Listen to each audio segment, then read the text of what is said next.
Well, Malcolm Davis is a senior analyst in defence strategy and capability at the Australian Strategic Policy Institute, and he joins me now from Canberra. Malcolm Davis, good morning.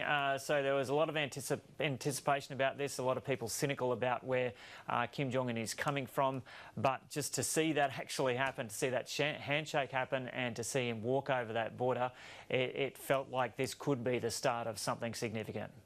Well, look, it's no doubt historic. I mean, to have the North Korean leader visit South Korea in this manner and speak with the South Korean leader is definitely, a new development. I wouldn't get too excited about the prospects of peace breaking out all over very quickly. I think this is going to be a slow process.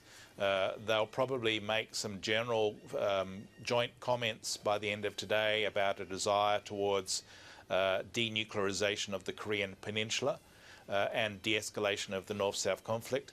But really what matters is how does North Korea define its role on its view on denuclearization, and I think that's the critical issue. And what is the West hoping for? Well, from the US and South Korean perspective, what we want is complete, verifiable and irreversible denuclearization.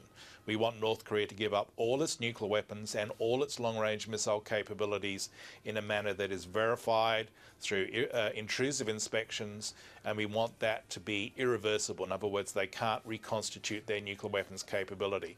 If they're prepared to do that, then all options are on the table. Taking into account what Kim Jong has said before, even in the past 12 months, is there really any likelihood of that?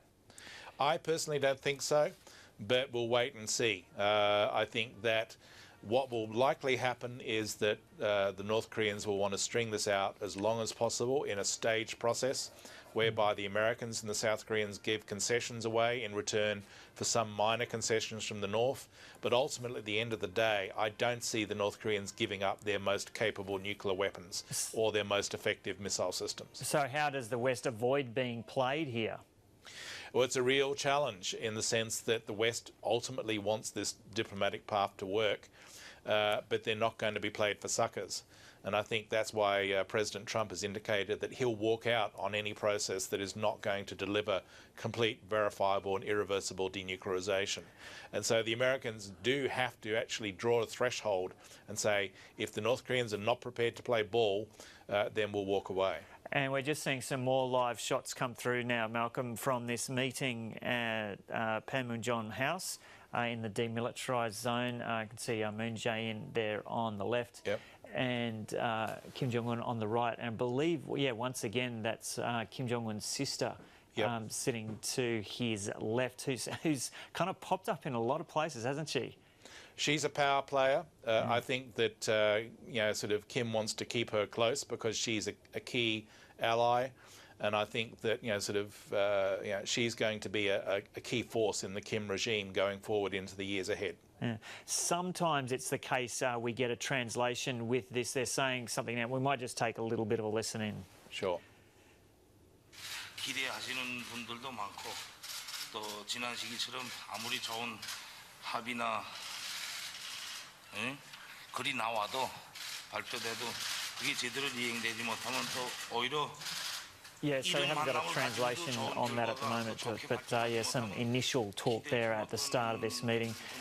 Malcolm Davis, we were talking about how the West's ultimate goal is complete, verifiable and irreversible denuclearisation, and you're suggesting that the North is going to want to draw this out for as long as possible and get as many concessions as possible.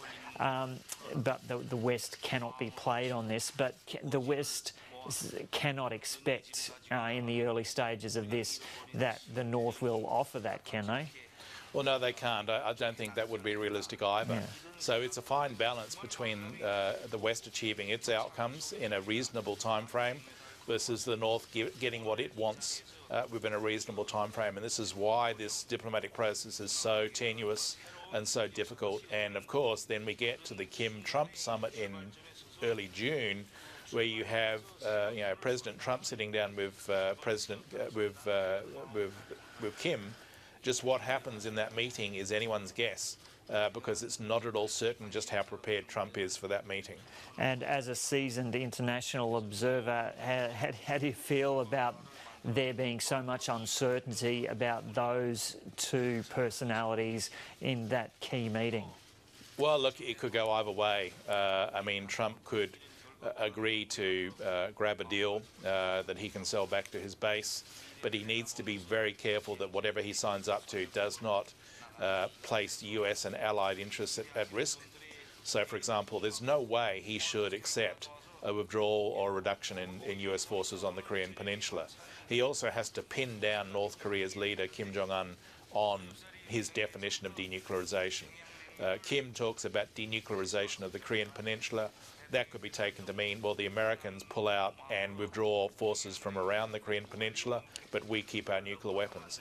Trump needs to make it clear that the US expects North Korea to give up its nuclear weapons, and that's going to be the key sticking point.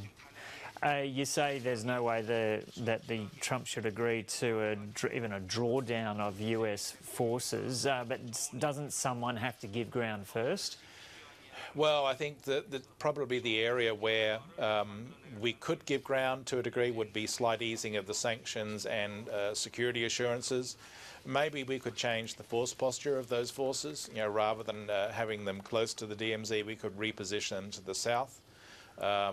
But look, if you start drawing down US forces, it's a slippery slope, and it undermines confidence between South Korea and the US, and it would also send the wrong message to Japan, who would look on any withdrawal of US forces from the Korean Peninsula as a sign that the US is turning its back on the region. And that could then have significant consequences.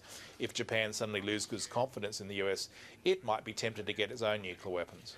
So after all the incredibly fiery rhetoric that we've heard from Kim Jong-un over the past 12 months and the nuclear tests, what has brought him to the table now? I think it's a number of factors.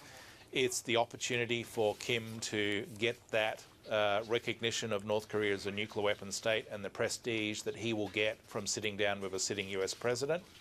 It's the opportunity to get sanctions eased to avoid any economic threats to his leadership. It's also the fact that he's probably got his missile and nuclear weapons capabilities to the point whereby he can afford to freeze nuclear and missile testing for a number of months and let this diplomacy play its course. So those are the three factors that I think have brought him to this point now. Yeah, and so that recent offer wasn't that much of a big deal anyway, him saying that they were going to suspend or end the nuclear and the ballistic missile tests. Although certainly that offer is reversible very quickly. He also said that he was going to shut down the Panmunjom nuclear test site, but the reality is that the last test there at 170 kilotons in yield collapsed the test site, killing 200 people and spreading radioactivity around the place.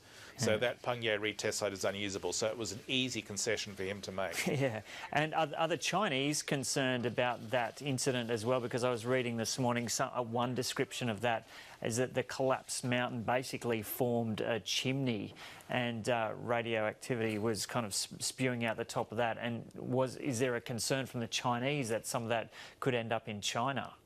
I think there should be. You know, sort of for those who are familiar with the prevailing atmospheric conditions, the prevailing winds tend to blow north into China. So any radioactivity coming from that site, whether it's from a nuclear test earlier or the collapse of a site, could head into China. I don't know how much radioactivity is coming out of that, but that's something the Chinese would be worried about, yeah.